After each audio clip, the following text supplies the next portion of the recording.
भक्ति में ऐसी शक्ति है जिसमें ईश्वर भी भक्त का गुलाम हो जाता है। भक्त की खुशी में ही ईश्वर की खुशी होती है। भक्त के दुख से ईश्वर भी दुखी होता है।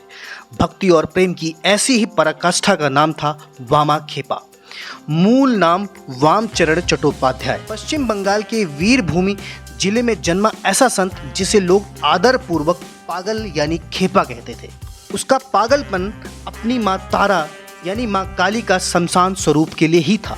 वो अपनी माँ काली या कहें तारा के लिए ही जीते थे और उन्हीं के लिए उनका पूरा जीवन समर्पित था। रामकृष्ण परमहंस के समकालीन वामाखेपा बचपन से ही माँ तारा की भक्ति में लीन थे। उनके गांव के समीप ही नदी पार माँ तारा का एक सिद्ध शक्तिपीठ था और उसे तारापीठ के नाम से पूरी दुनिया जानती है। वामा अल्पायु में ही एक दिन अचानक तारापीठ पहुंच गए और वहां उन्हें कैलाशपति बाबा का सानिध्य प्राप्त हुआ।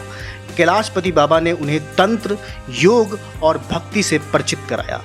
अपने गुरु के आशीर्वाद स्वरूप वो शीघ्र ही माँ तारा की भक्ति को इस स्तर पर प्राप्त करने के लिए सफल हो गए जिसकी कल्पना भी बड़े बड़े भक्त नहीं कर सकते। वामा अवघड़ संप्रदाय से दीक्षित हुए थे, इसीलिए वो किसी भी तरह के कर्मकांड में विश्वास नहीं रखते थे।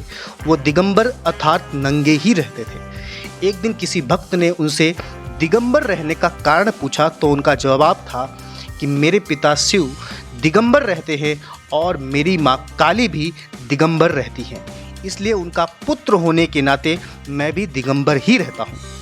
वामा माँ तारा के इतने करीब थे कि वे खुद को पूर्ण रूपेण बालक समझते थे। कई बार वो अपनी माँ तारा के सम्मुख ही मूत्र त्याग भी कर देते थे। एक बार माँ तारा के लिए तैयार प्रसाद को उन्होंने माँ के भोग से पहले ही खा लिया। इस पर मंदिर के अन्य पुजारियों ने उन्हें वहां से भगा दिया। वामा बिना कुछ खाए पिए 4 दिनों तक माँ तारा का नाम जपते रहे। तभी नटौर की रानी जो मंदिर के प्रबंधक भी थी, उनके सपने में माँ तारा आई और उन्होंने कहा कि वह भूखी हैं क्योंकि उनका पुत्र भी भूखा है।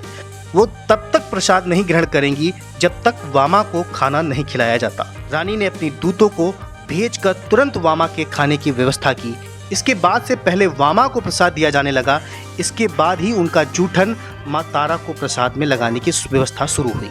वामाखेपा पूरे जीवन माँ तारा के मंदिर तारापीठ में ही रहे और वहीं के पास शमशान में माँ की साधना कर सर्वोच्च स्थिति प्राप्त की। कहा जाता है कि माँ तारा ने उन्हें उस स्थान पर ही दर्शन देकर अपना दूध पिलाया था। वामा अपनी माँ तारा से इतने निकट थे कि अगर माँ तारा उनकी प्रार्थना नहीं सुनती थी तो वो बच्चों की तरह जमीन पर लेटकर रोना पिटना मचा देते थे। यहाँ तक कि माँ तारा को भी भला बुरा कहते थे। कहा जाता है कि वहाँ के शमशान में एक ऐसा स्थान है जिस पर अगर किसी का पैर पड़ जाए तो उसे संसार की सारी सिद्धियाँ प्राप्त हो सकती हैं। वामा जाति प्रथा को नहीं मानते थे और यहाँ तक कि वो सारी स्त्रियों को माता के समान ही देखते थे। एक बार उनके गांव में एक व्यक्ति ने उनके पास एक वेश्या को भेजा। जब वेश्या वामा के पास पहुंची तो वामा ने उनसे कहा कि माँ तारा तुम आ गई, और इसके बाद वो वेश्या उनके शरण में आ गई। वामा की भक्ति की कहानी अनंत है। पूरे जीवन तारापीठ में रहते हुए 1922 में उनका निधन हो गया। वामा को आज भी माँ काली के भक्तों में वह स्थान हासिल है जो हजारों सालों में कुछ लोगों को ही हो पाया। दोस्तों, वामाखेपा की कहानी जानकर आपको कैसा लगा? अगर कहानी आपको पसंद आई है तो चैनल को लाइक, शेयर और सब्सक्राइब जरूर करें। धन्यवाद।